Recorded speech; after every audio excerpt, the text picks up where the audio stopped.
Blessed afternoon everyone. So mga 5:30 na mga igsuon. So yan nasab ako mag-share sa pulong sa Dios mga igsuon. So unsa may ingon sa Dios mga igsuon sa mga tao nga mga mapahitason or pride o unsa pod ang iyang giingon bahin sa mapaubsanon or humble people.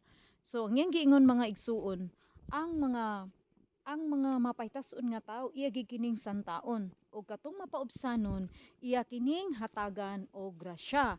So in James or Santiago chapter 4 verse 6 mga igsuon, God opposes the proud but shows favor to the humble. So mao kana iyang giingon mga igsuon. So all glory to God mga igsuon. Basta mga igsuon, dili kita magpataas sa tong kaugalingon mga igsuon kun dili magpabilin kitang mapaubsanon bisag unsa man ang madawat nato nga mga panalangin gikan sa Dios magamay man o dako magpabilin kitang mapaubsanon kay siya magahatag og grasya sa tanan mga paubsanon nga mga tao.